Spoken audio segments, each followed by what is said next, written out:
Je reçois ce soir pour vous Mesmin Komoué, secrétaire général du mouvement des instituteurs pour la défense de leurs droits, le MIDD. Il est depuis quelques jours l'objet des coulées d'encre dans la presse imprimée et de l'hémorragie abondante de salive dans l'espace audiovisuel. Et pour cause, lui et ses camarades syndicalistes ont décidé de s'opposer par la grève à la décision du ministère de tutelle d'instaurer les cours les mercredis matins aux primaires. Une défiance que n'a pas digérée et ne digère toujours pas la ministre de l'Éducation nationale, Kandia Camara, qui a rétorqué en des termes très acerbes. On aurait dit œil pour œil, dent pour dent. Je reçois pour vous maintenant Mesmin Komoué, secrétaire général du MIDD, le mouvement des instituteurs pour la défense de leurs droits. Bonsoir. Bonsoir, Chakivan. Alors juste un petit avis. Là, je lis à peine sur Facebook un nouveau proverbe qui est né il y a quelques heures seulement. Proverbe au Dieneka, dit-on. Quand un homme ressent un amour sauvage et illimité pour une femme, il s'expose à un gourmet sauvage et inoubliable. Commentaire, 30 secondes. Oh, c'est le sens de la dérision des Ivoiriens. Ça fait plaisir d'entendre que toute question qui peut être une question cristallisante est tournée en dérision. On joue avec pour pouvoir décompresser. Je pense que c'est cela la culture des Ivoiriens. C'est de bonne guerre. C'est de bonne guerre. Alors, je vous reçois pour la troisième fois. 2 fois, dans Une fois n'est pas coutume, il y a quelques années. La première fois dans Chèque en Air. Et chaque fois, c'est naturellement parce que vous faites l'actualité. Et l'actualité en ce moment, c'est l'affaire des cours mercredi matin. Alors, je propose qu'on plante le décor d'une façon très particulière avec cette déclaration pour le moins tonitruante de la ministre de tutelle, Kandia Camara, et puis on se retrouve juste derrière. Allez dire à Mesmin Komoué que la ministre de l'Éducation nationale, Kandia Camara, dit si lui et des enseignants de son bord, si lui et ses sbires mettent une grève sauvage et illimitée, la riposte sera sauvage et inoubliable pour Mesmin Komoué et ses sbires. Écrivez noir sur blanc. S'il mène une grève sauvage et illimitée, la riposte sera sauvage et inoubliable pour Mesmin Komoué et ses sbires. Deuxièmement, dites à Mesmin Komoué que trop, c'est trop. Trop, c'est trop. Ça suffit, la récréation est terminée. S'il enclenche cette grève, ça va être sa dernière grève au ministère de l'Éducation nationale. Alors, on peut la traiter de tout, mais pas de quelqu'un qui a sa langue dans la poche. Le message, pour ne pas dire la mise en garde de la ministre, est clair et sans embâche. Vous et vos camarades êtes visés. Vous répondez quoi? Oh, je voudrais pas faire de commentaires particuliers sur ces déclarations parce que nous l'avons dit, nous, le débat, nous le voudrions à un certain niveau parce que c'est des propositions concrètes, c'est des suggestions constructives que nous faisons. Je voudrais rappeler que tous les syndicalistes le savent. Dans le domaine syndical, on a plusieurs types de grèves. Il y a la grève légale qui obéit à tout ce qu'il y a comme procédure prescrite par les dispositions réglementaires. Et il y a ce qu'on appelle la grève sauvage. C'est-à-dire, je voudrais prendre un exemple, on le voit très souvent dans le milieu du transport, une altercation entre peut-être un chauffeur et une autorité policière et les autres chauffeurs qui sont pas contents, immédiatement on se passe un coup de fil. Vous vous situez dans quel type de grève? La sauvage ou la civilisée? On avait dit que pour l'action que nous allons mener, que nous pensons être une action porteuse, n'est-ce pas, dans le sens d'améliorer la qualité de notre système éducatif, si pour manifester une quelconque répression ou une quelconque sanction venait à frapper un quelconque de nos membres, alors entrerait en grève sauvage. Bon, c'est des propos que nous tenons lorsque nous sommes à l'Assemblée générale pour galvaniser. D'accord. Je pense que... Mais vous ne le pensez pas forcément?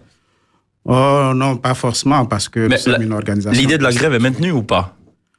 Pour l'heure, nous ne sommes pas en grève. Pour l'heure, nous avons demandé le boycott des cours de mercredi. Bon, c'est tout comme. Juste pour attirer. C'est juste une question de terminologie, mais c'est pareil. Non, c'est pas pareil. C'est pas pareil. La grève, lorsque nous la faisons, elle est totale. Vous savez. Là, vous demandez à vos camarades de boycotter les cours. Absolument. C'est pour nous une façon d'interpeller les autorités sur la question importante de... Boycott, ça veut dire ne pas travailler, en fait. Boycott, ça veut dire ne pas travailler. Donc, faire grève. Mais en réalité, le volume de travail qui aurait dû être fait dans la semaine, pendant qu'on boycotte la journée du mercredi, ne s'altère point du tout. Voici un peu la différence. Alors, dans votre démarche, cette fois, vous ne bénéficiez d'aucun soutien visiblement, puisque l'audience avec le ministre de la fonction publique, Abinaok Pascal, a consisté à réitérer plutôt la position du gouvernement en ces termes. Il y aura bel et bien cours le mercredi, la décision sera appliquée. Il ne s'agissait pas d'une rencontre de négociation, mais d'information. Oui, absolument. Bon, comme monsieur le ministre nous a donné la possibilité de lui expliquer ce qui fondait nos récriminations, je pense que de façon assez calme, nous lui avons présenté l'ensemble de nos différentes récriminations. Nous lui avons même laissé un document écrit document que nous avons souhaité qu'il regarde vraiment à froid. Et puis qu'on nous dise, est-ce que les récriminations que nous portons sont justifiées? Sinon, alors fondamentalement, c'est justifié également. Fondamentalement, qu'est-ce qui pose problème avec les cours mercredi matin?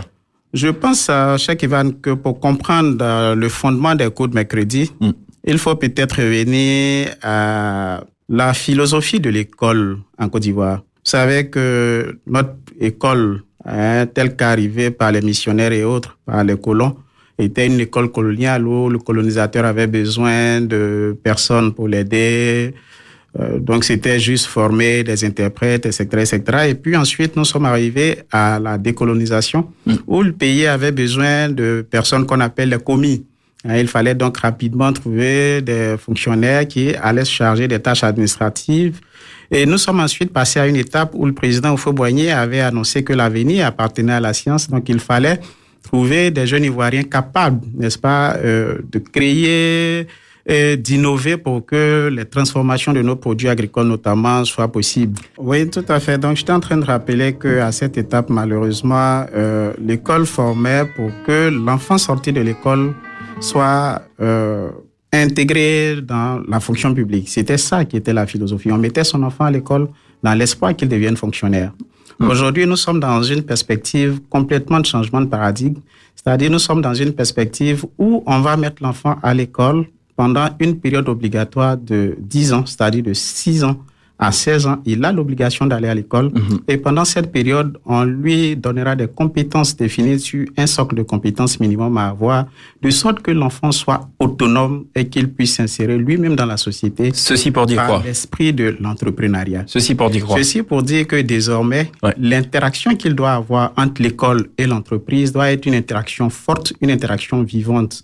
Donc, il faut pouvoir donner du temps aux enfants pendant qu'ils vont à l'école, de fréquenter également parallèlement, de se frotter au milieu de l'entreprise. Vous comprenez que... D'accord, mais là, on parle des primériens pour l'instant. Ah oui, mais l'entrepreneuriat commence au CP1. Regardez les emplois du temps de CP1. Vous verrez que le vendredi, ils ont 75 minutes d'entrepreneuriat.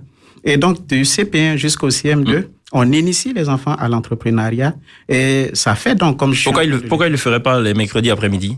Qu'est-ce qui pose problème fondamentalement avec le cours du matin? Ce qui pose problème fondamentalement, c'est qu'il aurait fallu peut-être laisser à la limite toute cette journée aux maîtres de faire les courses parce que implémenter une telle politique... Vous dites il faut laisser suffisamment de temps aux maîtres de faire des courses. De faire les courses liées à son enseignement. Ce ne sont pas des courses liées à sa personne. D'accord, mais il se trouve que notamment il y a des cours de renfort et tout. Mais on va y revenir en long et en large durant cette émission. On va peut-être revenir au sujet central, la question justement de cette sorte de levée de bouclier avec la ministre de tutelle qui dit justement vous avoir consulté avant de prendre ces décisions. On va d'abord écouter la question de JM Kaoussou de l'Inter et puis on commente juste après. Bonsoir, monsieur Mesme Komoué. Je suis JM Kaoussou, secrétaire général de la rédaction du quotidien L'Inter. Madame la ministre Kandia Camara affirme vous avoir consulté de façon régulière avant de prendre sa décision. Notez que c'est faux, que c'est une décision unilatérale. On doit avoir la lumière sur cette affaire. Avez-vous, oui ou non, été consulté? Voilà. Avez-vous, oui ou non, été consulté? Merci. En quelques phrases. Rapidement. Merci, JMK. Non, nous n'avons pas été consultés sur la question du nouveau rythme pédagogique. Ah. C'est-à-dire sur la question des emplois du temps, sur la question du cours de mercredi à l'enseignement primaire, nous n'avons pas été consultés. D'accord. Donc, la ministre ne dit pas vrai. Je n'ai pas dit que la ministre ne dit pas vrai. Je dis que le MIDD que nous dirigeons n'a pas été consulté. Écoutez, à ce propos, on va écouter justement la réaction du chef de cabinet, Abdoulaye Kouyaté, qui a été justement joint ce matin par Kassim Traoré, qui nous dit justement ce qu'il en pense. Effectivement, depuis le mois d'avril, à l'occasion de la présentation de la politique de scolarisation obligatoire, sur instruction de Madame le ministre, le directeur de cabinet a reçu tous nos partenaires sociaux, parmi lesquels, n'est-ce pas, le MIDD. Ils ont été largement informés de ce que cette année, à la rentrée scolaire 2016-2017, il va y avoir une réforme relative au cours de mercredi le matin. En plus de cela, le 26 août dernier, le cabinet, avec le directeur de cabinet adjoint et moi-même chef de cabinet, nous avons rencontré, n'est-ce pas, les syndicats de renom avec les parents d'élèves pour leur donner cette information. Et le 7 septembre dernier, Madame le ministre elle-même a reçu tous les syndicats avec plus de 40 syndicats ce jour-là pour leur donner l'information relative au retour. En fait, ce n'est pas une réforme en tant que telle.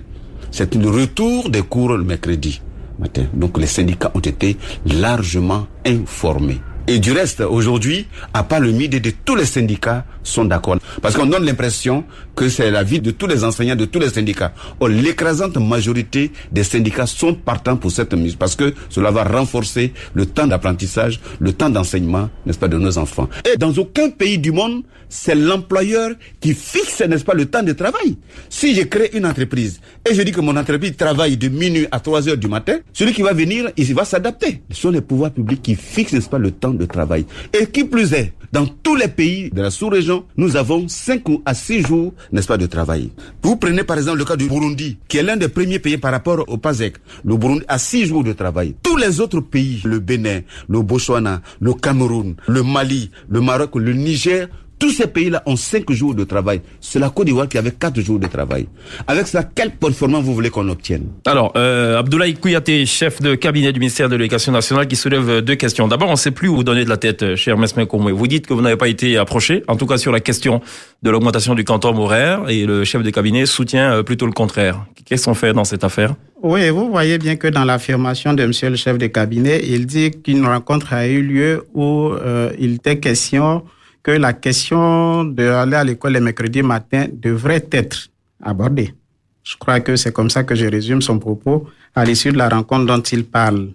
Et il avance ensuite la date du 26 août et la date du 7 septembre, tout à fait, auquel le ministre de l'Éducation nationale avait rencontré les organisations syndicales. Absolument. L'arrêté était déjà signé. Donc, on n'a pas rencontré les organisations syndicales à l'effet de discuter sur la réalisation de ce projet. On a plutôt rencontré les organisations syndicales pour nous informer. Mais il dit justement que c'est l'État employeur qui décide du volume horaire. Oui, sur la question justement, moi, souvent je rigole quand j'entends et puis je vois les commentaires. Non, c'est l'employeur qui décide du volume horaire. Vous savez, c'est vrai que l'employeur crée sa société, mais le travailleur est protégé par un code du travail. Et tout à l'heure, monsieur le chef de cabinet a dit quelque chose qui n'est pas vrai. Ce n'est pas parce que vous êtes employeur que vous pouvez fixer à votre volonté, n'est-ce pas, la durée du travail et puis les jours de travail à vos employés. Non, je suis désolé. Il y a une loi. Cette loi-là s'appelle Code du travail. Absolument. Qui réglemente, n'est-ce pas, le travail, qui réglemente les horaires de travail.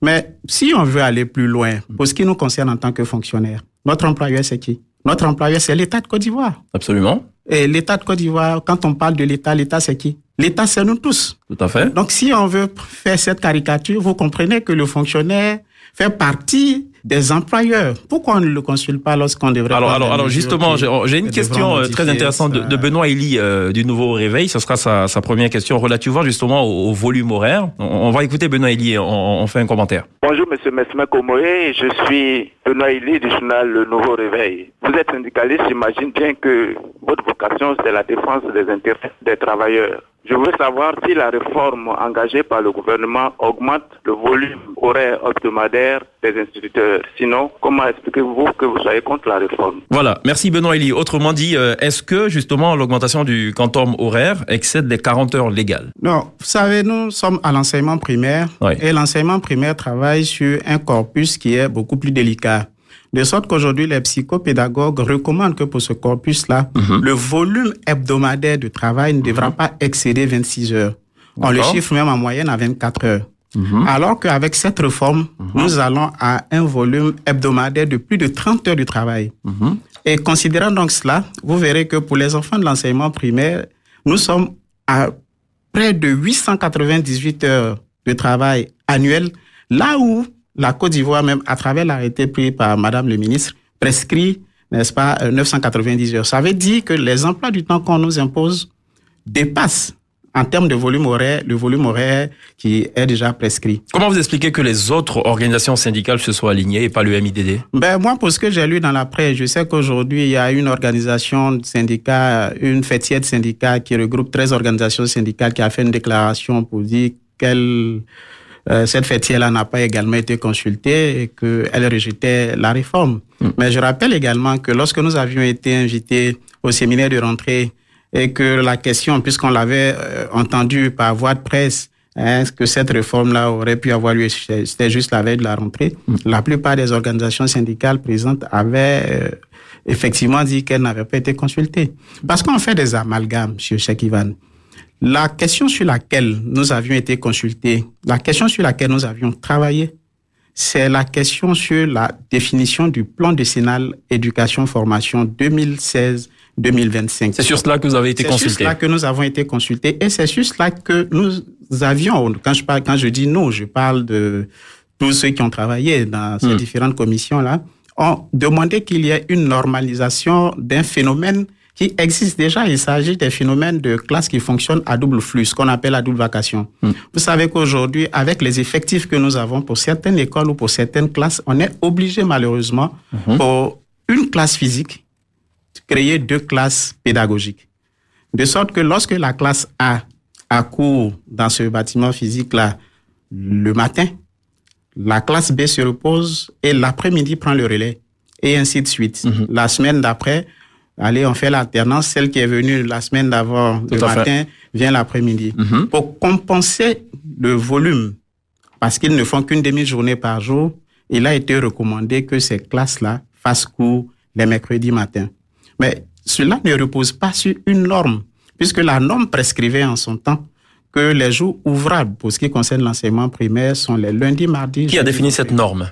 Cette norme a été définie il y a bien longtemps, et depuis 1992, que la norme sous la primature Alassane Ouattara. Sous la primature Alassane Ouattara, c'est là que ça a été défini.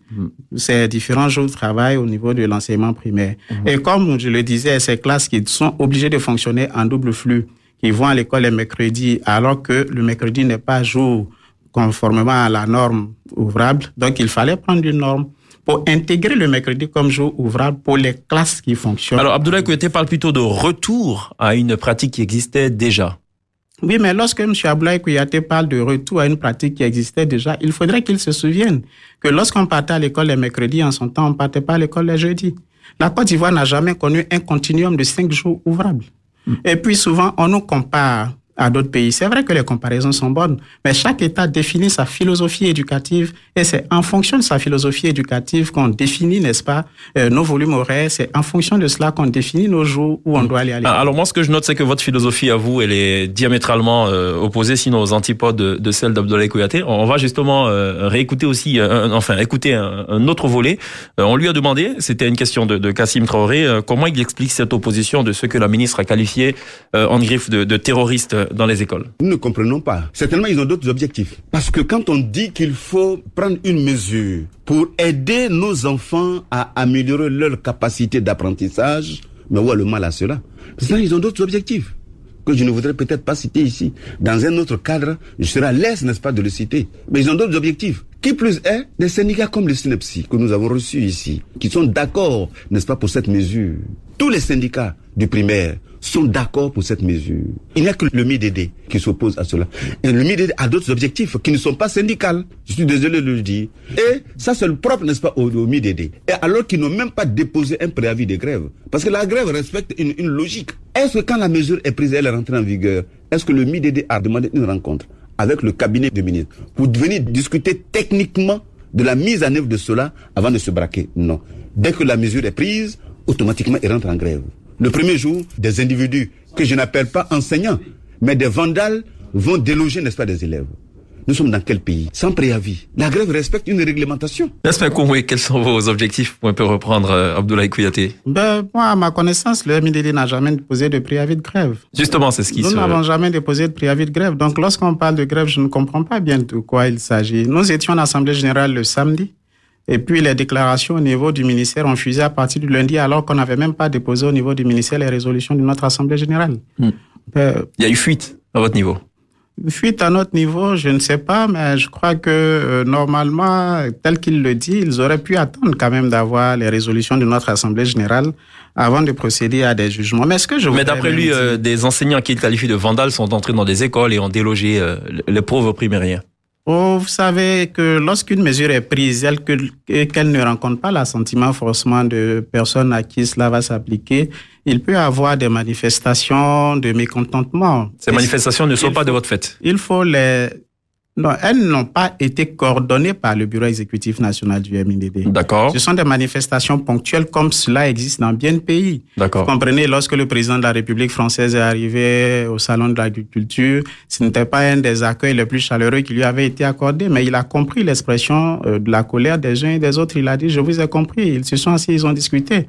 Et un terrain d'entente a été trouvé. Mais Donc, il vous aurait voyez, dit le SNEPSI et tous les autres sont d'accord. Ben non, je vous le dis. Peut-être que le SNEPSI est d'accord, mais les autres ne sont pas d'accord. Et vous verrez, les organisations syndicales en Côte d'Ivoire existent. Je pense qu'on peut demander leur adresse et puis demander individuellement à chaque organisation syndicale laquelle est d'accord. D'accord. Toutes les organisations syndicales ne sont pas d'accord. Vous avez présenté tout à l'heure la philosophie qui sous-tend ce système éducatif, donc au niveau du primaire. On va se retourner vers Abdoulaye Kouliaté pour comprendre en fait les motivations justement de l'instauration des cours les mercredis matins. Les motivations sont très simples. D'abord, quand nous avons observé, après avoir fait tout ce lourd investissement, on s'est rendu compte, après les résultats du PASEC. Le PASEC, c'est le programme d'analyse du secteur éducation de la Confémène. La Confémène, c'est 47 pays francophones qui ont un système éducatif en commun. Tous les 2 ans, il y a des rencontres pour analyser le système éducatif de ces 47 pays. Et dans l'intersession, il y a des analyses. Et pendant ce temps, il y a des analyses qui sont faites par le PASEC. Mais le PASEC a montré, en 2009, la Côte d'Ivoire, par rapport à la performance de ses enfants, était 47e pays sur 47. Dernier. En 2015, la performance n'a pas augmenté. Nous sommes parmi les 4 derniers. Mais quand on a interrogé tous nos partenaires, l'UNESCO, le partenariat mondial pour l'éducation, et tous les partenaires, l'OCDE et tout, on a dit, c'est vrai que vous avez fait de bons investissements, de lourds investissements, mais ce qu'il nous faut, il faut augmenter, n'est-ce pas, le quantum horaire. Et on s'est rendu compte que nous sommes largement en deçà du quantum horaire, n'est-ce pas, au plan international et même dans la sous-région. La Côte d'Ivoire avait 4 jours de semaine dans la semaine, contre 5 à 6 jours dans tous les autres pays. Il n'y a pas un seul pays au monde où on travaille, n'est-ce pas, 4 jours, même 4 jours et demi. Il n'y en a pas. Je pourrais vous laisser, n'est-ce pas, le document qui pourrait l'attester. Vous pouvez aller sur Internet, demander dans tous les pays, n'est-ce pas, il n'y a pas un seul pays au monde qui ait 4 jours de travail. Mais la Côte d'Ivoire avait 4 jours de travail. Ensuite, le nombre de semaines par an. La Côte d'Ivoire avait 26 semaines par an, alors que la norme c'est 34 semaines. On leur dit de monter, n'est-ce pas, à 33 semaines. Et là encore, on est largement en deçà. La Côte d'Ivoire avait, au niveau du nombre d'heures de quantum horaire annuel, avait 832 heures contre 1000 heures. La norme, c'est entre 1000 et 1100 heures. Et mais il y en a même des pays qui vont jusqu'à 1800, 1900 heures de travail par an. Au niveau du nombre de jours de travail, la Côte d'Ivoire, avant cette mesure, avait 132 jours de travail. Et la norme, c'est entre 140 et 200 heures. Et avec cette mesure, nous montons à 165 jours. Ce qui veut dire que sur 365 jours, les enseignants se reposent 200 jours et ne travaillent que 165 jours. Quand on voit cela, nous sommes les derniers. Parce que tout simplement, nous ne sommes pas conformes aux normes internationales. Alors, est-ce qu'on doit rester toujours les bons derniers? Alors que la Côte d'Ivoire était la locomotive du système éducatif sous-régional et même régional. Voilà, Abdoulaye Kouliaté, chef de cabinet du ministère de l'Éducation nationale. Mesme, comment vous dormez plus que vous ne travaillez? Enfin, non, pour caricaturer, mais bon, voilà, 200 heures de repos. Et c'est pour ça que je dis, vous savez, souvent quand on donne les chiffres, ça ne peut émouvoir que celui qui n'est pas un averti des questions pédagogiques. Donc vous pensez que là, on est dans de la diversion. Qu'est-ce que vous pensez, vous qui êtes visiblement dans le cercle des dieux? À la vérité, ce qu'il faut dire, c'est que la Côte d'Ivoire a 83% de taux de réussite. Si on est dernier, avec 83% de taux de réussite, dans les conditions dans lesquelles les maîtres travaillent, insuffisance de matériel didactique, effectif pléthorique, je ne sais pas à quel score on voudrait qu'on se situe. Dans tous les cas, je me méfie, moi, de ces classements. On est dernier. On ne fait de course avec personne, malheureusement. On dit qu'on est 47e sur 47 pays. On est 47e sur 47 pays, mais on a 83% de taux de réussite. À la vérité... Est-ce qu'il ne faut pas viser 100% ou 95% en augmentant le volume horaire? Non, ce n'est pas ce qui est fondamental. Mais l'UNESCO, d'après Abdoulaye Kouliaté, l'UNESCO, l'OCDE et tous les partenaires estiment que c'est le cas, et vous êtes le seul à dire non. Ce n'est pas la quantité du temps qui est l'élément fondamental, c'est comment est-ce qu'on utilise ce temps. Et c'est là justement que la Côte d'Ivoire avait quelques faiblesses. Vous savez que ce qu'on appelle le régime pédagogique, c'est-à-dire la ventilation des heures d'apprentissage au niveau des différentes disciplines, recommande un certain nombre de standards. Elles disent qu'il faut consacrer, pour ce qui concerne les disciplines fondamentales que sont le français et les mathématiques, 90% du temps d'apprentissage. La Côte d'Ivoire n'était pas à cette norme. Et donc, éventuellement, nos enfants avaient des faiblesses dans les rendements de lecture et de mathématiques. Depuis 3 ans, la Côte d'Ivoire a revisité cela en adoptant un nouveau régime pédagogique où on consacre désormais 90% du temps d'apprentissage à ces disciplines fondamentales. Nous avons salué une telle mesure. Mais il faut aller plus loin. Parce que, je le rappelais tout à l'heure, dans le document, le plan décennal éducation-formation, il est dit que les disciplines fondamentales pour leur enseignement devront tenir compte des heures les plus propices à l'éducation. Mais lorsque vous prenez une réforme, où vous demandez qu'on enseigne les mathématiques au CP1 de 16h40 à 17h30 minutes, nous avons les emplois du temps sous les yeux, on peut vérifier. Quel rendement voulez-vous qu'on atteigne en mathématiques? Lorsque vous instaurez dans les CE1 jusqu'au CM2 les mathématiques entre 11h20 minutes et 12h, l'heure à laquelle l'enfant commence à avoir faim et le climat devient de plus en plus chaud, à quel type de résultat vous vous attendez? J'ai également sous les yeux le rapport, n'est-ce pas, d'expérimentation de ce nouveau régime pédagogique. Et dans ce rapport d'expérimentation qui a été fait après analyse de 20 circonscriptions dans lesquelles cela a été implémenté, il est clairement écrit et je voudrais lire le temps d'apprentissage. Vous permettez? Allez-y rapidement. Du quantum horaire au primaire, le temps d'apprentissage, on attend le temps effectif consacré à l'enseignement-apprentissage de l'élève. L'efficacité de l'enseignement dépend en partie du temps d'apprentissage, le quantum horaire. La norme internationale se situe autour de 900 heures par année scolaire au primaire. La Côte d'Ivoire est à 918 heures. J'ai le rapport du ministère sous les yeux. Il date de quand, ce rapport? Ce rapport date de 2013. D'accord. Ce rapport date de 2013. Mais vous voyez... Alors, vous avancez donc des chiffres qui sont contraires, en fait, à ceux d'Abdoulaye Konaté. Les chiffres sont contraires. Oui, qui lui parle de chiffres largement en deçà de la norme, et vous donnez plutôt un chiffre qui est au-delà. Ils ne sont pas en deçà de la norme. Il a évoqué l'exemple de la France. En France, ils sont à 24 heures d'enseignement par semaine. Ils sont à 36 semaines d'enseignement. Lorsque vous multipliez 36 par 24, vous êtes à 864 heures d'enseignement annuel. En deçà de ce que la Côte d'Ivoire pratique, puisque nous étions à 918 heures. Bon, d'accord. Voici Alors, justement, votre réponse confirme effectivement qu'il y a un gros problème et que on n'est pas sorti de l'auberge. On va écouter cette question de JMK Aoussou, qui revient toujours sur la question des cours les mercredis matins. Concernant les cours de mercredi, ne pensez-vous pas, vous, enseignants, avoir prêté le flanc au pouvoir public en instituant votre jour de repos le mercredi, en jour de cours de renforcement de capacité de vos élèves, des cours évidemment payants? Ne pensez-vous pas avoir prêté le flanc? Voilà, des jours que vous utilisez traditionnellement pour des cours de renfort, comme ça se dit habituellement, des cours payants d'ailleurs.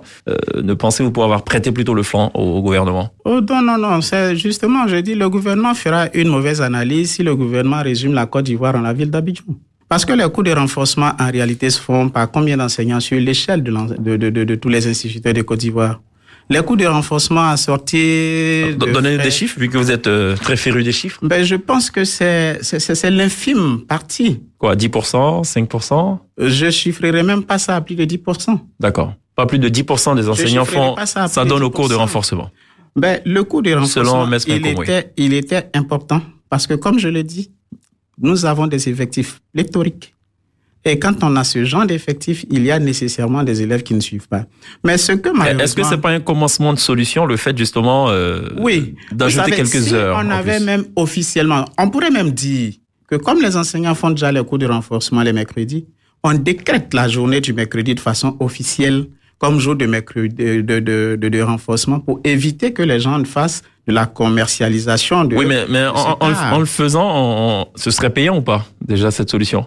Ces fameux cours de renforcement. De deux choses l'une. Ouais. Parce que dans tous les cas, il faut le dire également, dans tous les pays du monde, les cours de soutien, on appelle ça le soutien, le suivi personnalisé, il est payant. En France, ils ont trouvé la parade. Plutôt que de demander aux parents de payer, l'État s'est substitué aux parents. Mais donc l'État attribue aux enseignants une indemnité de suivi et de soutien scolaire. Est-ce que je dois comprendre que vous êtes favorable à l'augmentation du quantum horaire à condition que ce soit payé le mercredi? Non. Ce n'est pas ce que nous avons dit. Je l'ai dit déjà. Vous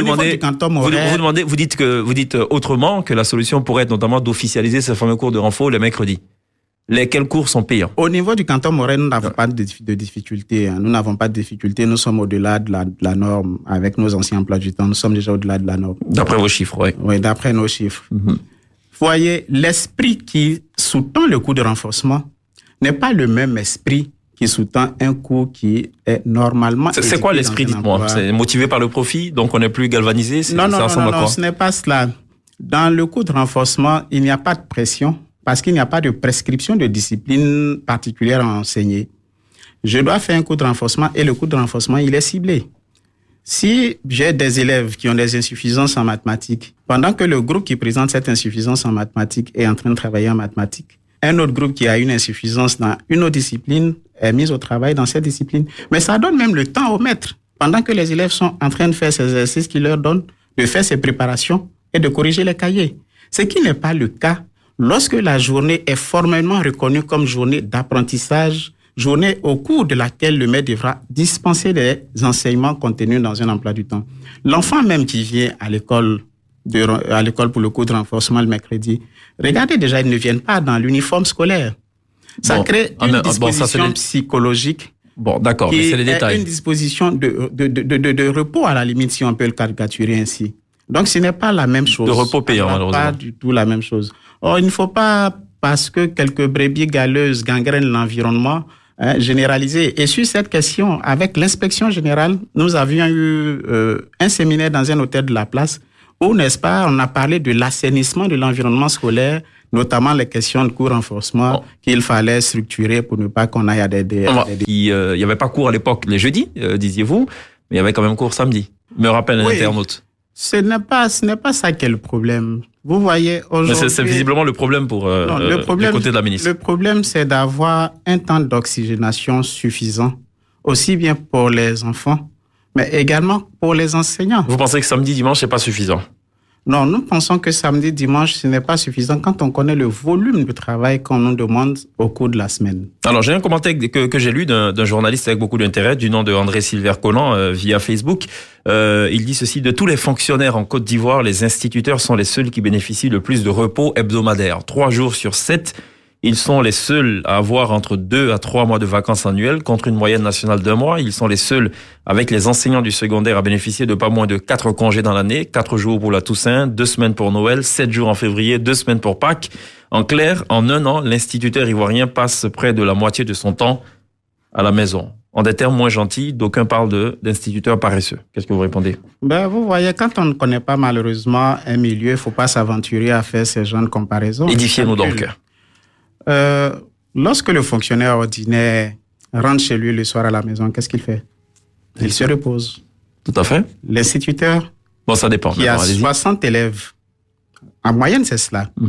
Pour ce qui concerne l'enseignement primaire, et notamment pour les petites classes, vous avez entre 10 et 14 matières à enseigner par jour.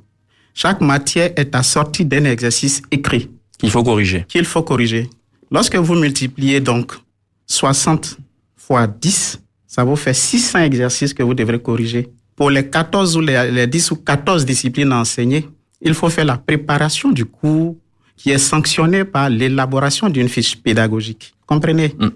L'ensemble des fonctionnaires, lorsqu'ils gèrent la période qu'on appelle entre midi et 2, qu'est-ce qu'ils font? Ils se reposent, ils vont manger. L'instituteur, entre midi et 2, qui n'est même pas comptabilisé comme temps de travail, est obligé d'accompagner les élèves à la cantine scolaire, parce que vous savez qu'à l'enseignement primaire, l'instituteur est à la fois personnel enseignant, personnel d'encadrement, personnel d'éducation. Il fait tout pour lui seul. Et dire donc qu'on est de gros paresseux, vous voyez, ça me fait sourire parce que justement, ces personnes-là ne connaissent pas visiblement le milieu. Et puis lorsqu'un fonctionnaire veut prendre ses congés, il le prend au moment de l'année qui lui semble être le plus favorable possible. Est-ce que l'instituteur peut se permettre de se fixer lui-même ses congés?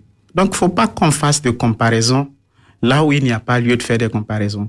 Si on veut qu'on travaille comme l'ensemble des autres fonctionnaires, on peut travailler comme l'ensemble des autres fonctionnaires. Mais l'heure de préparation des cours, l'heure de correction de nos différents cahiers devrait également être comptabilisée comme heure de travail.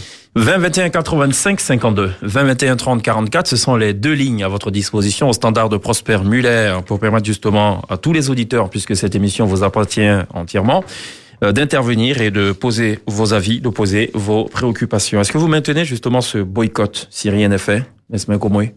Pour là, ça a été une décision d'Assemblée générale. Avant que nous ne revenions là-dessus, il faudrait qu'une autre Assemblée générale planche. Je pense que nous allons la convoquer très bientôt. Mais vous avez pouvoir de conviction, j'ai envie de dire. Vous êtes un bon tribun, en griffe.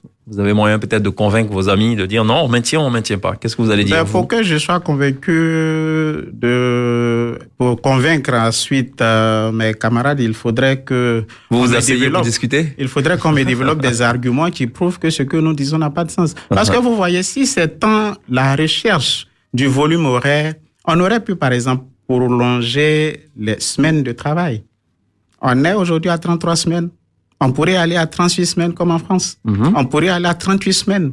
Qu'on aurait eu le même volume horaire sans toucher fondamentalement au mercredi. Parce que, vous voyez, pour nous qui avons sur... Et ce serait quoi concrètement? Ce serait maintenir le même emploi du temps comme l'année passée. D'accord. Mais aller à l'école jusqu'en juin. Parce que vous voyez, on fait... D'accord, donc c'est plutôt augmenter le nombre de mois pour vous. Augmenter le nombre de mois, augmenter le nombre de semaines. Pourquoi pas? C'est possible. Ok. Mais je dis et je le répète, l'oxygénation nécessaire qu'il faut avoir après qu'on ait enseigné pendant 2 jours est suffisamment importante pour que on en prive nos enfants. Cela sera quelque peu catastrophique. Alors vous dites souvent que dans bien de classes, on se retrouve avec 80 élèves, à supposer qu'on ait, dans le meilleur des scénarios, 30 élèves par classe. Encore que 30 élèves, ce n'est pas la norme. Bon, allons-y. 20 élèves, c'est quoi la norme? La norme, c'est autour de 20 élèves maximum pour les petites classes. On n'est pas sorti de la galère. À supposer donc qu'on soit dans ce scénario idéal-là, est-ce qu'il y a moyen d'envisager justement que les cours aillent jusqu'au mercredi matin? Oui, pourquoi pas? Vu que votre argument principal, c'est le nombre pléthorique, l'effectif pléthorique. L'effectif pléthorique. Mais également, il y a un argument que nous évoquons, mais qui malheureusement ne retient pas beaucoup d'attention.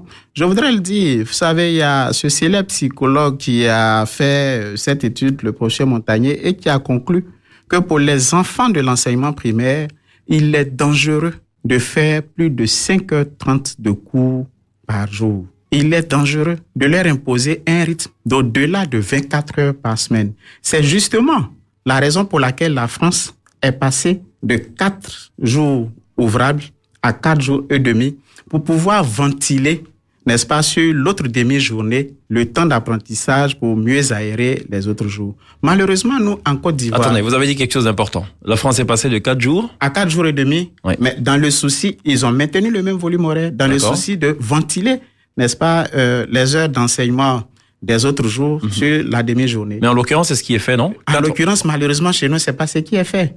Et je vous l'ai dit, nous sommes passés de 26 heures d'enseignement... Non, parlons du nombre de jours pour simplifier. Déjà, on est à 4 jours. On est à 4 jours. Si on glisse au mercredi matin, ça fait 4 jours et demi. Au mercredi matin, en passant à 4 jours et demi, pour ramener le nombre d'heures à enseigner par semaine à 24 heures, par exemple, ce serait pas une mauvaise chose. Mais quand on ramène la journée du mercredi pour faire passer le volume d'heures à 30 heures, ce qui n'est pas normal. D'accord. Ce qui n'est pas normal d'après vos chiffres qui sont qui sont contraires. Alors justement, si ça change pas, qu'est-ce qui va se passer assez rapidement? Si ça change pas, ce qui va se passer, notre Assemblée générale appréciera. D'accord. Écoutez, moi je sais par contre ce qu'en pense Abdoulaye Kouyaté, on va l'écouter. Si jamais vous maintenez votre mot d'ordre de grève, sinon votre boycott, appelez-le comme vous le dites là. Voici ce qui va se passer. Écoutez, Abdoulaye Kouyaté. Sur le fond, ils auront, n'est-ce pas, la réponse sauvage et inoubliable. Je prends en compte, tout le ministère prend en compte. Et je voudrais lancer un appel à toutes les structures de notre ministère, le cabinet, les directeurs centraux, les directeurs régionaux, les IEP, les directeurs d'école. Tout le monde doit faire en sorte que cette mesure-là soit appliquée pour le bonheur de nos enfants. Celui qui se mettra en travers, mais il aura une réponse inoubliable. Et là, Madame le ministre a été claire, aucune tolérance ne sera permise. Aucune. Ça, il faut que nous soyons clairs là-dessus. Maintenant, ils vont choisir entre, n'est-ce pas, être instituteur, travailler le mercredi et être au chômage et à la disposition je ne dirais même pas du MIDD, mais de M. Mesmer Komoé. Parce que le pouvoir public à ses objectifs, il faut rendre compte, n'est-ce pas, à la nation à la fin d'un exercice, en fin 2020. Et tous ceux qui se mettront en travers, mais vont avoir, n'est-ce pas, une réponse sauvage et inoubliable. Si c'est nécessaire de radier, on radiera sans problème. Aujourd'hui, s'il faut remplacer 10 000 enseignants, on le fait en une seule cuvée. Quand on organise les concours de CAFOP pour 5 000 places, il y a au moins 70 000 candidats. Et puis avec un niveau très élevé, ils vont permettre à l'État de faire des économies. Nous voulons des éducateurs, je dis bien des éducateurs avec le sens étymologique du terme. Voilà, sauvage et inoubliable, ça vous fait peur ou pas? En quelques phrases, rapidement. Non, pas du tout. Aujourd'hui, Monsieur Ablai Kouyaté le dit avec beaucoup de fierté. Ils ont le nombre normal qu'il faut lorsqu'ils organisent les concours de CAFOP, mais qu'ils se souviennent du comment est-ce que c'est arrivé. Je voudrais rappeler que lorsqu'on a institué le concours d'entrée dans les CAFOP, la première année, pour 2500 places, il y a eu moins de 750 dossiers déposés. Si aujourd'hui il y a cet attrait à l'emploi d'instituteurs, c'est parce qu'il a existé des organisations syndicales comme le MIDD qui se sont battues pour qu'il y ait une revalorisation de l'emploi d'instituteurs. C'est pour ça qu'aujourd'hui on peut se permettre d'avoir ce nombre-là. D'accord. Donc on reconnaisse quand même que le MIDD n'est pas une structure aussi nuisible et qu'on ne personnalise pas le débat. Il ne s'agit pas de Mesme Komo, il s'agit d'une organisation syndicale qui pose un problème. Est-ce que le problème qu'il pose est un problème réel ou est-ce que le problème qu'il pose ne l'est pas? Qu'on s'asseye et qu'on regarde. D'accord. Riposte sauvage et inoubliable, disait à l'instant Abdoulaye Kouyaté. Quand on a un tel niveau de responsabilité, je pense que nous sommes dans un État républicain. D'accord. La République. Il y a les infos. C'est vrai que vous avez été muté ou pas, non? Oh non, j'ai pas reçu de notification. D'accord. Pour l'instant, c'est les rumeurs. Voilà, d'accord. On marque une pause. Il y a les infos et le dernier quart d'heure sera consacré évidemment aux auditeurs qui pourront intervenir au 20 21 85 52 20 21 30 44. À tout. Allô. Bonsoir. Bonsoir, chef. C'est qui dans mon téléphone? Monsieur Dia François. Monsieur Dia François. Oui. Mesme Koumé vous écoute. Vous avez 45 secondes pour poser vos questions. Bonsoir, monsieur Mesme. Bonsoir, monsieur Dia. Tout à l'heure, vous disiez que assez d'heures de travail par jour n'arrangerait pas les élèves. Oui. Que pensez-vous des instituteurs qui retiennent les élèves après les cours pour faire des cours supplémentaires à partir de 16h, 17h? Je pense que c'est des anormalités. Vous savez, aujourd'hui, on a beaucoup de parents qui, malheureusement, voulant se débarrasser de leurs responsabilités parentales, déversent toute la charge d'éducation sur les enseignants. Il y a des parents même qui souhaiteraient qu'il y ait cours tous les jours de l'année parce que ça leur permettrait de se débarrasser de l'enfant. Je pense que l'enfant, lorsqu'il a fini les cours le soir, il faut qu'il se repose, il faut qu'il aille manger. Et ce n'est pas normal, ces genres de pratiques. Voilà, ce n'est pas normal. C'est l'avis donc de Mesme Komo. Il y a un autre auditeur, 20 21 85 52 20 21 30 44. Allô? Bonjour. Bonsoir, à qui est-ce qu'on parle? Monsieur Emmanuel. Monsieur Emmanuel. Vous nous appelez d'où, monsieur Emmanuel? Yopougon. D'accord, vous avez 45 secondes, nous vous écoutons. Bonsoir, monsieur Mesme. Bonsoir, monsieur Emmanuel. Quand vous parlez des autres fonctionnaires, de quels fonctionnaires faites-vous allusion? Non, je parle des fonctionnaires. Ok, merci, monsieur Emmanuel. Ce sera tout? Ok, allons-y. Je parle des fonctionnaires en général, parce qu'on a tendance à dire que les enseignants, nous avons beaucoup de jours de congé. Je voudrais donc rappeler que le travail de l'enseignant ne se limite pas seulement que à ses heures officielles de travail. Ce travail-là se prolonge, bien entendu, lorsqu'il est chez lui à la maison ou aux différents temps libres. D'accord. Et Dieu seul sait combien c'est énorme avec les effectifs. D'accord, il y a le versant visible et le versant donc invisible. Absolument. Un autre auditeur au standard de Prosper Muller. Allô? Allô, bonsoir. Bonsoir, c'est qui dans notre téléphone? Moi, je souhaite garder l'anonymat. D'accord, c'est très honnête de votre part. On vous écoute.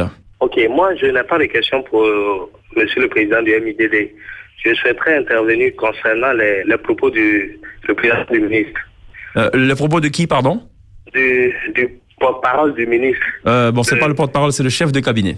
Le chef de cabinet. Vous avez 45 secondes, allons-y. Ok, moi je pense que la solution n'est pas de radier quelqu'un ou pas. Il y a des enseignants qui ne sont pas d'accord. Le mieux à faire, c'est de discuter avec eux. Sinon, dit qu'ils auront des sanctions inoubliables et autres. C'est pas dans la barbarie qu'on travaille. Mais le chef de cabinet dit qu'ils ont déjà discuté avec eux, même si Mesme Koumé soutient le contraire. S'ils avaient discuté, le monsieur n'allait pas avoir le courage de venir s'asseoir à la radio, venir dire ce qu'il a à dire. D'accord. Donc pour vous, la solution n'est pas dans la radiation, mais plutôt dans le dialogue. Merci bien. On vous a noté, cher Anonymat. Merci pour votre appel. Notre auditeur au standard de Prosper Muller. Allô? Oui, allô. Bonsoir. Bonsoir, monsieur. La liaison elle est mauvaise. Je ne sais pas, vous nous appelez d'une cuvette? Oui, je vous appelle au sujet des sujets. D'accord. C'est qui dans notre téléphone? C'est Dieudonné Bagoro, Dieudonné. D'accord. Allez-y, Dieudonné, rapidement. Oui, d'accord. Moi, je voulais savoir quelque chose. Si les instituteurs, aujourd'hui, vont faire 16 jours de boulot dans le mois, et qu'ils refusent de le faire, c'est peut-être 14 jours, c'est pas possible. On ne peut pas travailler 16 jours. On leur demande de faire 18 jours. 18 jours. Les demi-journées fait 2 jours. Plus que ça fait 18 jours.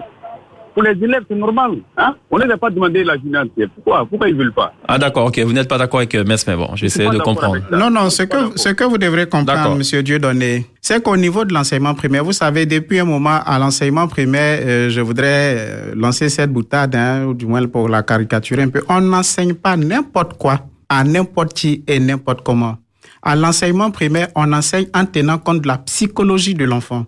Et les dispositions psychologiques de l'enfant nous interdisent d'aller au-delà, pour ce qui concerne les plus petits, de 3h30 d'enseignement par jour, d'enseignement effectif. Donc, quand on ajoute les différents temps d'apprentissage complémentaire ou des autres activités, on peut aller jusqu'à 5h30 par jour. Ce qui va donner un total maximum de 24 heures dans la semaine. C'est de ça qu'il s'agit. Alors que là, on nous demande d'enseigner vos enfants pendant plus de 30 heures par semaine, à savoir plus de 6h30 par jour. C'est ce qui est suicidaire. Et puis, il y a un certain nombre d'incohérences techniques que nous pensons qui auraient pu être corrigées si tout le monde avait eu, n'est-ce pas, ce regard bienveillant sur la réforme qui était en train d'être implémentée. Un autre auditeur à la suite de Dieudonné. Allô? Allô? Oui, bonsoir. Oui, bonsoir, monsieur. C'est qui dans mon téléphone? C'est Romaric Aratoulou. Romaric, vous êtes en direct. Vous avez 45 secondes. D'accord. Alors, je voulais dire que ces deux entités qui sont en train de gérer la question de l'éducation en Côte d'Ivoire. Alors, donc, pour cette question qui est très importante pour les élèves, ils ont plus intérêt à s'entendre et non parler de grève sauvage ou bien parler de sanctions sauvages à la télé ou bien à la radio. Alors si je peux préciser quelque chose, il n'y a pas deux entités, il y a plusieurs entités. Et du point de vue de Abdoulaye Kouyaté, il n'y a que le MIDD qui est sur la touche, mais sinon tous les autres syndicats sont d'accord avec le ministère. Bon, apparemment, c'est pas ce que M. Mesme a dit. M. Mesme a précisé qu'il y a des entités qui sont avec lui. Oui, mais on est obligé malheureusement d'entendre les deux parties et de rester au milieu, quoi. De façon directe, aujourd'hui, on sait que c'est le MIDD et M. Kouyaté, en tant que représentant de l'État de Côte d'Ivoire, qui sont en train de s'opposer. Alors, il y a deux partis qui sont bien définis. Ils disent simplement qu'ils veulent que les heures soient bien définies avant de pouvoir les intégrer dans le programme des élèves. Et donc, à discuter simplement, à s'entendre sur la question. D'accord. Donc, vous rejoignez Mesme Komoué, il faut discuter. Il faut discuter. D'accord, bien noté. Merci. De l'éducation, donc il faut discuter avec eux. Merci, Monsieur Romaric. Vous faites partie de la société civile et votre avis a également son pesant d'or. Un autre auditeur sans transition aucune. Allô? Allô? Bonsoir. Bonsoir, Chouek. C'est qui dans mon téléphone? Franck Angama. Franck Angama, vous avez 45 secondes, nous vous écoutons. Alors, moi je vais faire pratique, c'est pas une question. Je suis parent d'élève. Mon fils vient d'avoir 5 ans, il a été inscrit au Génie 2000, Faya. Groupe scolaire Génie 2000 Faya. D'accord. Lorsque mon épouse et moi, nous sommes rentrés dans les classes, avec d'autres parents bien sûr, on a eu très mal au cœur. Très mal au cœur. Des classes vides de bancs, avec des bancs penchés, où on voit pratiquement les pointes, des tableaux qui ont tellement subi les frappes des craies qui n'existent presque plus. C'est, ma foi, on s'est même proposé d'offrir des bancs. Vous voyez. Moi, depuis j'écoute Mesme et j'avoue, je suis touché parce que tel que je lisais dans les journaux, j'écoutais dans la presse, tout ça, je m'attendais à quelqu'un qui était très chaud, mais c'est posement qu'il a expliqué, c'est posement qu'il essaie de faire comprendre, et ça, franchement, ça a salué. Le problème de nos enfants comme de l'école primaire en Côte d'Ivoire, je pense pas que ce soit le taux horaire, à mon avis, je pense pas.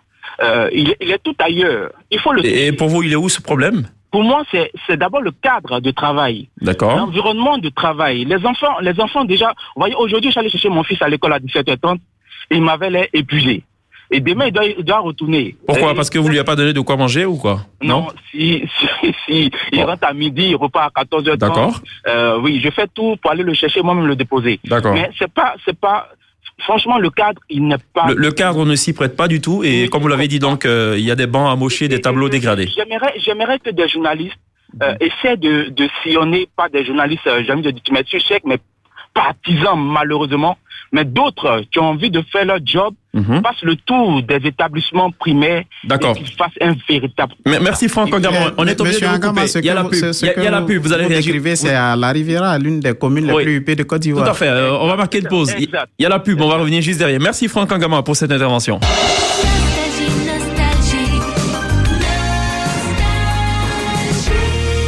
sommes de retour dans les studios de l'avenue Chardy pour le dernier virage en compagnie de Mesme Komwe, secrétaire général du mouvement des instituteurs pour la défense de leurs droits, le MIDD. Alors l'intervention de Franck Agama soulève un autre problème. Je me souviens d'ailleurs que Jacques Ando, ancien député de Cocody, avait relevé cela après une enquête, l'inexistence de toilettes dans les écoles primaires publiques de Cocody. C'est assez choquant. Oui, Jacques Ivan, ça c'est Cocody. Tout à fait. Imaginez le fait de la Côte d'Ivoire. Donc c'est pour ça que nous parlons justement de ces conditions difficiles de travail, qui sont également des facteurs d'échec, oui, qui pourraient être des facteurs d'échec. Bon, c'est vrai qu'aujourd'hui il y a quelques améliorations parce que concernant les latrines, etc., l'obligation est faite, n'est-ce pas, aux différentes communautés qui construisent les écoles de pouvoir les doter de ces minimums de commodité, mais c'est encore difficile. Absolument. On va prendre quelques auditeurs pour boucler la boucle. Déjà un premier auditeur. Allô? Allô, bonsoir monsieur. Bonsoir, c'est qui dans notre téléphone? Bon, je préfère garder l'anonymat. Bon, tant que vous restez courtois, il n'y a pas de problème. Je suis très courtois. Allez-y, nous vous écoutons. Bonsoir monsieur Mesmer. Bonsoir monsieur l'anonyme. Vraiment, je suis très ravi de vous entendre ce soir.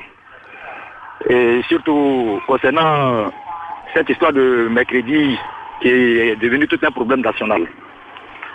Et la première des questions est que, à partir du moment où vous refusez d'enseigner les enfants les mercredis, et pendant ce temps, les instituteurs, et cela n'engage que moi ceux-là, il y a des instituteurs qui ont des cyber et qui sont dans les cyber. Par contre, il y en a qui ont des comment dirais-je, qui font des inscriptions pour des cours de renforcement. Allô? Oui, je vous écoute. On essaie de vous suivre, hein? Ok. Mais tous ceux, pendant qu'ils sont en train de vaquer à leurs occupations, quand vous me dites que, comment dirais-je, les mercredis sont faits pour la préparation des cours et autres, bon, je suis pleinement d'accord avec vous. Mais cela ne doit pas se passer dans des cybercafés, à ce que je sache. Oui, mais dans les cyber, on peut se documenter via Internet. Mais bon, je ne répondrai pas. Non, je viens. Je sais de quoi je parlais, c'est ce que je dis, cela n'engage que moi. Qu'est-ce qui se passe? Ils font du broutage? Allez, dites-le. Non, pas du broutage, mais ils sont pratiquement les propriétaires des cybercafés. Bon, donc ils ont des business parallèles. Voilà. Bon, d'accord. Ça n'engage que moi seul. Ok, ça vous engage que vous seul. En dehors de ça, rapidement. Il y a certains qui ont comment dirais-je, des élèves qui prennent les mercredis et les cours sont payants.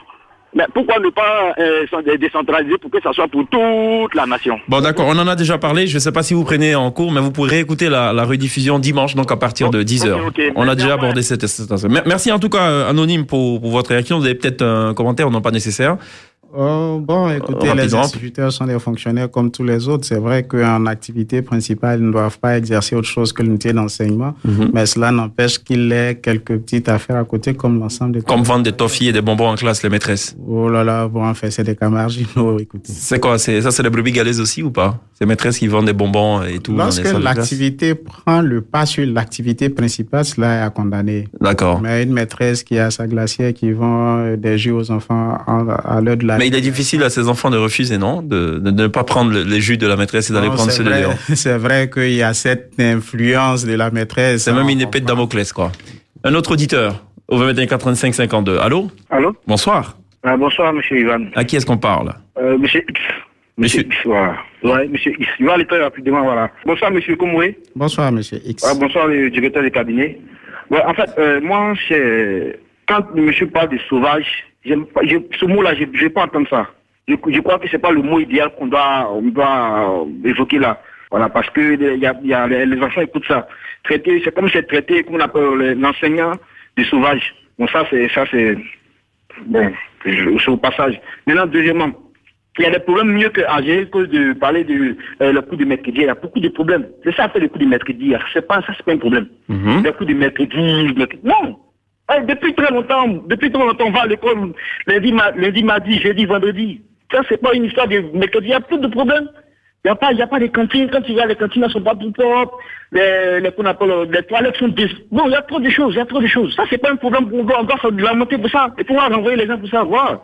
Ça, c'est pas un problème. D'accord, ok. C'est qui est-ce le tatami là? On n'a pas parlé ça. D'accord. Voilà. Merci, monsieur X. Je précise que le terme sauvage a au moins 7 définitions. Donc, on ne sait pas, en fait, dans quel contexte placer donc l'utilisation de ce vocable. Mais bon, c'est pas à moi de répondre. Voilà, je laisse le son à ceux qui l'ont employé. Notre auditeur au standard de Prosper Muller. Allô? Oui. Voilà, vous êtes le dernier appelant. Allô, oui, allez-y, on vous écoute. Oui, moi je soutiens monsieur le syndicaliste. Mesmen Komoué. Oui, Mesmen Komoué. Et pourquoi? Parce que je trouve que les enfants sont quand même un peu trop fatigués. Ils sont quand même un peu trop fatigués, 5 jours en plus ou bien... ce matin, on parlait entre collègues, on s'est bien dit que on nous a fait utiliser des compas qui ne nous servent à rien actuellement dans la vie pratique. C'est-à-dire que le nombre de cours et tout ça, moi je pense que les élèves doivent plutôt se reposer. D'accord. Les enseignants aussi. D'accord. Vous soutenez en fait donc Mesmen Komoué. Voilà. Oui, tout à fait. Merci de votre intervention. Je vais vous faire écouter, ça va peut-être vous faire sourire, Mesmen Komoué, cette dernière question de Benoît Elie du quotidien Le Nouveau Réveil. Ça m'a fait sourire. Je ne sais pas quelle sera votre réaction. Je voulais savoir si vous êtes contre la réforme, pourquoi vous n'envisagez pas, par exemple, la démission, dans la mesure où l'État est quand même votre employeur et si l'État prend des décisions que vous contestez, vous avez aussi l'option de la démission. Merci. Merci Benoît Elie. Oui, ça me fait sourire également parce que moi, je voudrais peut-être renverser la question. Les dirigeants ont pour obligation de satisfaire, n'est-ce pas, aux besoins et aux demandes de nos populations. Si les gouvernants ne sont pas capables de satisfaire à ces demandes-là, pourquoi elles ne démissionneraient pas? Je vous laisse le soin de conclure, en tout cas cette entrevue.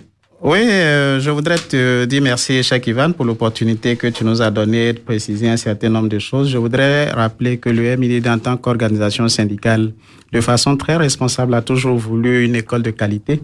Et c'est pour cela qu'il s'est battu pour qu'il y ait le relèvement déjà du niveau de recrutement. C'est pour ça qu'il s'est battu pour qu'aujourd'hui l'emploi d'instituteur devienne un emploi attrayant.